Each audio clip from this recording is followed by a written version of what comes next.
factors which affect adsorption of gases on solids? अभी मैंने आपको बता दिया जो गैसेस आसानी से लिक्विफाई हो सकती हैं उनके एड्सॉर्ब होने की टेंडेंसी ज्यादा है, और आपको मैंने प्रूव भी किया है कि ease of liquefaction is directly proportional to TC, is directly proportional to a which is van der Waals constant, is directly proportional to polarity. A is directly proportional to polarity. एक gas polar हो दूसरी non polar हो, कौन सी जगह adsorb होगी? Polar वाली. दोनों ही non polar हो, हीलियम और नियॉन है, किसकी एक्सटेंट ऑफ एड्सॉर्प्शन ज्यादा होगी? इसकी, क्योंकि मैंने अभी बताया है van der Waals forces is directly proportional to size. Is that clear to all of you? Yes, ये मैंने आगे प्रूव भी किया है. These are the gases which जिनके टीसी दिए और साथ में उनका वॉल्यूम एड्सॉर्ब दिया है. TC is directly proportional to volume of gases adsorbed. TC is directly proportional to ease of liquefaction. It is directly proportional to extent of adsorption. आप देख सकते हो अमोनिया ज्यादा पोलर है तभी उसका टीसी भी ज्यादा है. अगर आपसे कोई पूछे कि नाइट्रोजन, हाइड्रोजन और सल्फर, ऑक्सीजन, इनके बीच में से obviously SO2 is more polar.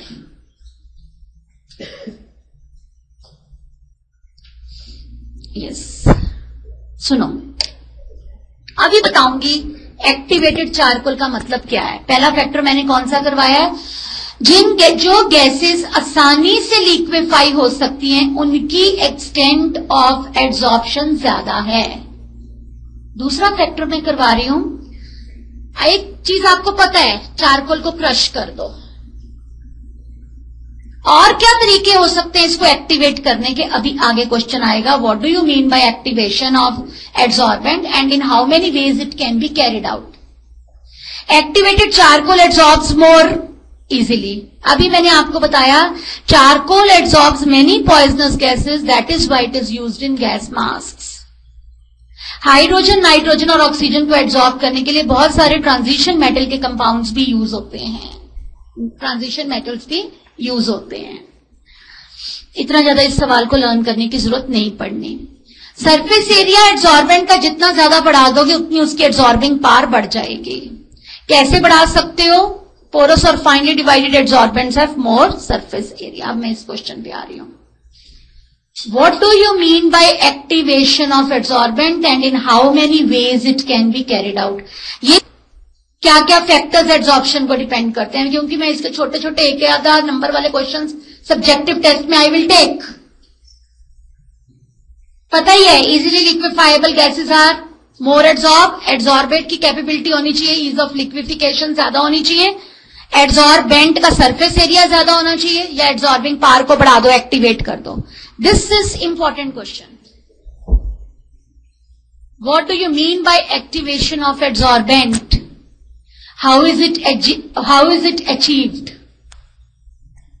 जो अचीव्ड में मैंने 4 पॉइंट्स दिए हैं वो एज सच लर्न करने हैं.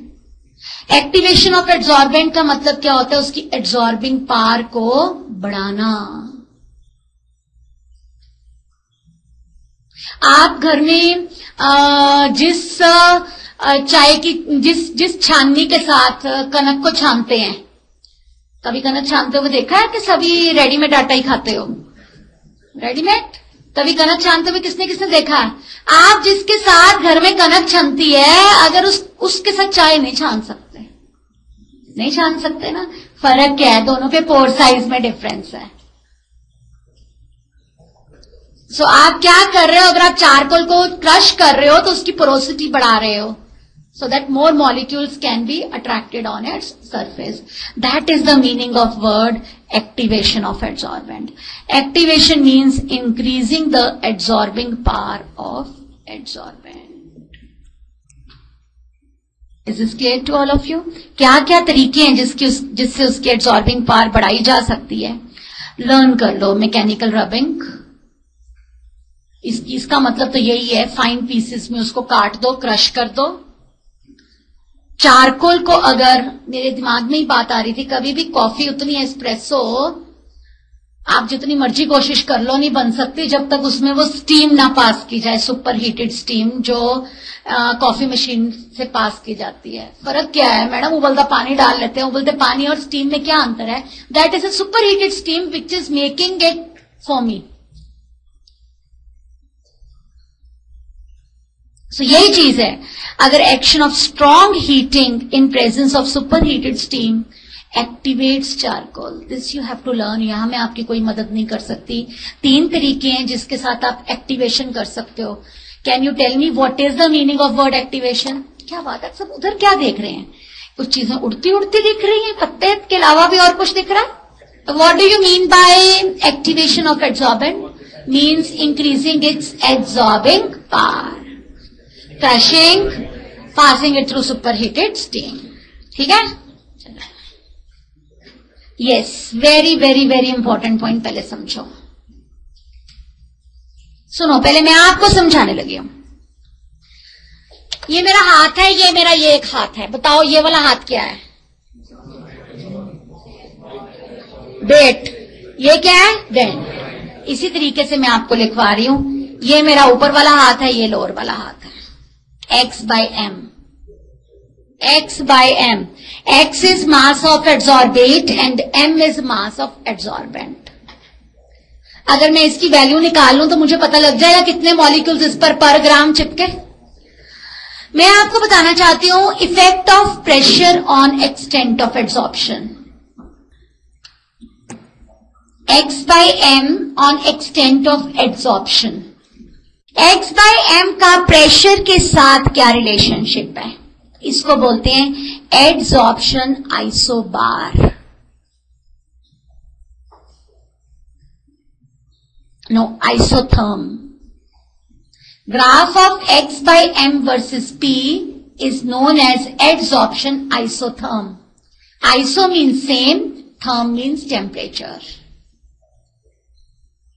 कैसा ग्राफ आया? प्रेशर का क्या इफेक्ट था एट फिक्स टेम्परेचर पर? हमारे पास इस तरीके का ग्राफ आया। इस इतने से पोर्शन के लिए X by M हमें लग रहा था कि प्रेशर के डायरेक्टली रिलेटेड है। यहां के लिए एक पर्टिकुलर चीज करवाऊंगी। For this portion I will let you know, but एक स्टेज ऐसी आ जाती है कि जब आप जितना मर्जी प्रेशर बढ़ाते रहो, एक्सटेंट ऑफ एड्सॉर्प्शन पे कोई फर्क नहीं पड़ता।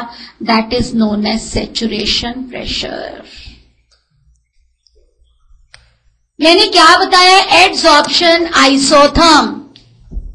जो नहीं देखना, डिफरेंट डिफरेंट टेम्परेचर्स पर ये प्लॉट बनाए। T1, T2, T3 का रिश्ता बताओ, देखो किसने मेरा कंसेप्ट समझा पहले। T1 equal to T2 equal to T3, T1 less than T2 less than T3, T1 greater than T2 greater than T3। अच्छा, देखिए H की वैल्यू नेगेटिव नहीं थी। टेम्परेचर कम करने से एक्सटेंट ऑफ एड्सॉर्प्शन बढ़ती है। T3 will be less than T2 will be less than T1। X by M versus P का प्लॉट बनाया हुआ होगा और बोला जाएगा T1, T2, T3 का रिलेशनशिप बताओ।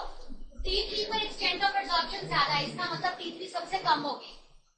क्यों T3 सबसे कम होगी? T3 सबसे कम क्यों होगी?